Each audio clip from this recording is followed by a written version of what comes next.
Good morning. Gonna try this one more time. I've started it twice this morning and been interrupted both times, so fingers crossed. Apologies, first off. I didn't do a recap video last week. Had a bit of a rough week. Had some health issues, had some camera mount issues, and just did not manage to do it. So I'm going to do a quick recap here before I move into this week's predictions because, well, they kind of flow together.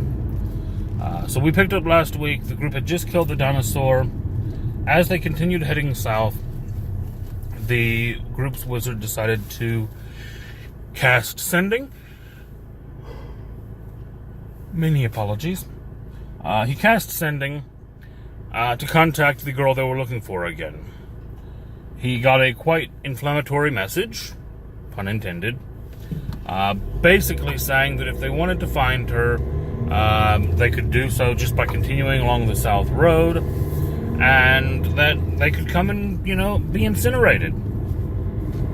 She wasn't exactly very, she didn't hide her intentions. She really basically said, if you want to come find me and get burned up. So they headed right where they were told to, down the south road. It was kind of the direction they were headed anyway, but this basically should have at least let them know that they were walking into a trap. And of course they got ambushed. The cultists used quite a bit of misdirection on them. They had someone in the tree line, lobbed a fireball from a wand. When that hit, the group all spun towards the tree line, and then a couple of them stepped out from behind rocks in the other direction, and the group all started looking in that other direction, and then the leader stepped off from behind a rock in a different direction. So they kind of surrounded them and kept them off guard a bit. The benefit of this was that the group never really,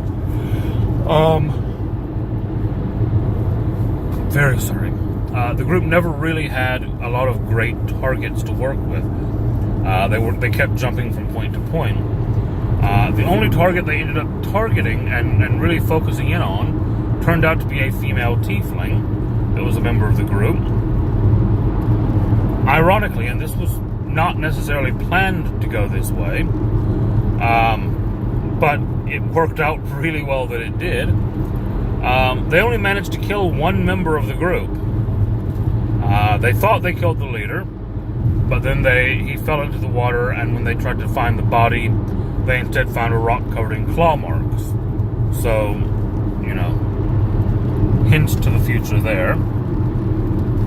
But they managed to kill one female tiefling that was a member of this group, and in doing so, when they got over to her and started looking at this body, they realized that this female tiefling was the elf girl that they were looking for. So, unsure how she went from elf to tiefling, but it was definitely still her. She was still visibly the same person. So they wrapped her up, decided to take her back to the city, back to her mother. They made their way back. They got as far as the city gate. The guy at the gate was like, you're carrying a dead body. And they're like, well, yeah, we are. And he was like, well, I can't let you just walk around the city with a dead body. Do you want me to call someone to pick that up? And he eventually put them off in a little side room, kind of a holding chamber with the body. He has called someone to come and collect the body. Very sorry. But in the meantime, they've also sent word to the girl's mother. Of course, the girl's mother, did you find her? Where is she? Can I talk to her?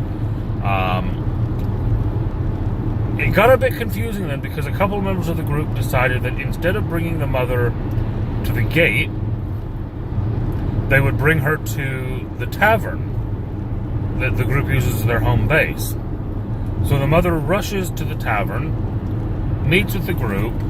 They tell her, your daughter's dead, and oh yeah, she's also a tiefling. The mother sees this image that they have of this tiefling, and of course does not believe it. Accuses them of lying to her and, why are you trying to deceive me? Why are you trying to tell me that's my daughter? What are you playing at with all of this? At which point, one of the people that had come along to meet with her mentions that the body is at the gates. At which point, of course, the mother wheels out of the room and rushes towards the gates, distraught, angry, frustrated, confused. And as we left, the group was chasing her down the street towards the gates. So that is how we finished last week's game. With a kind of pseudo chase scene. Or actually just at the beginning of a chase scene. They were just leaving the tavern as we finished.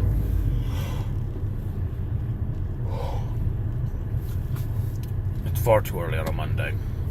I mean, noon is far too early on a Monday, but still. So, as we pick up this week, they will, I'm assuming, continue to chase the mother to the front gates. There will be a social encounter of sorts at the front gates as they try to reason with this mother or convince this mother that this is her daughter or deal with whatever the fallout there is.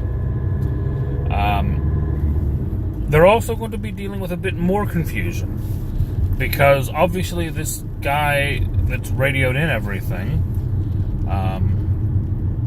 has basically said, hey guys, look, a paladin just showed up at the front gate with a body wrapped in cloth.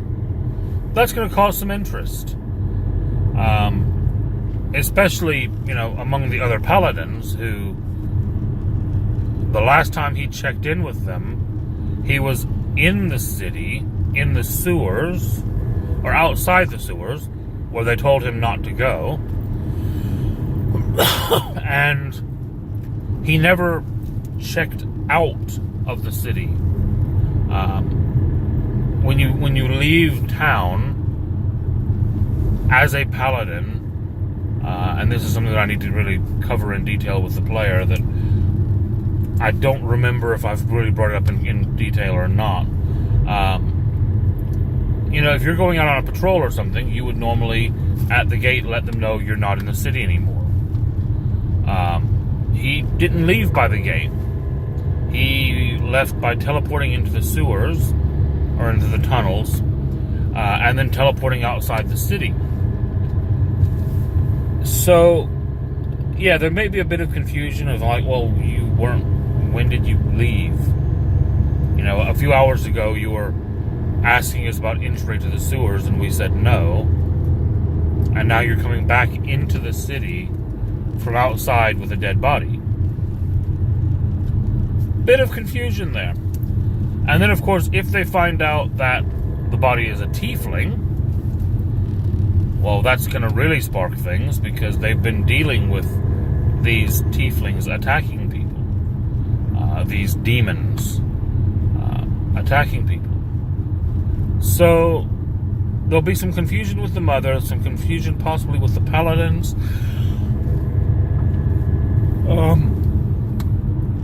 Also, depending on what happens to the body, that's going to cause some confusion one way or the other. Whether they give the body over to the paladins to be studied, or whether they give the body over to her mother to be cremated. Very different results there. Very different. I don't want to actually give away that result because I know that there are a couple of my players who probably watch these even though they're not supposed to. They're not supposed to before the game, at least. After the game, cool. Before the game, no.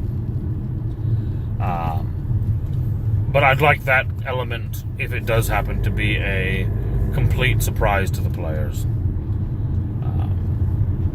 Because something I don't think they've at all considered could happen.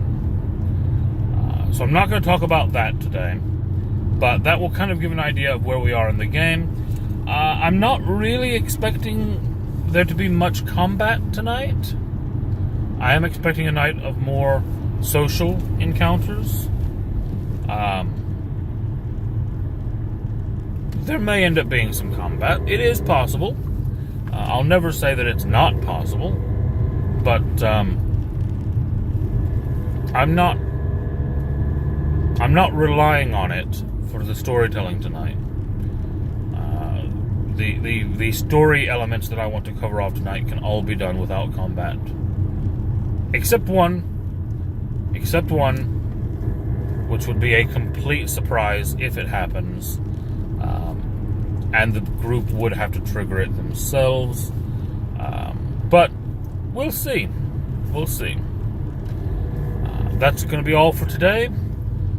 A bit longer than usual because I have the recap included with it as well. I'll post tonight's game after we finish it, and I'll hopefully be back tomorrow to talk about it some more. Until then, try to have a good week. Try to remember it's only 5 days till the weekend. That's what I try to do. And I'll see you next time.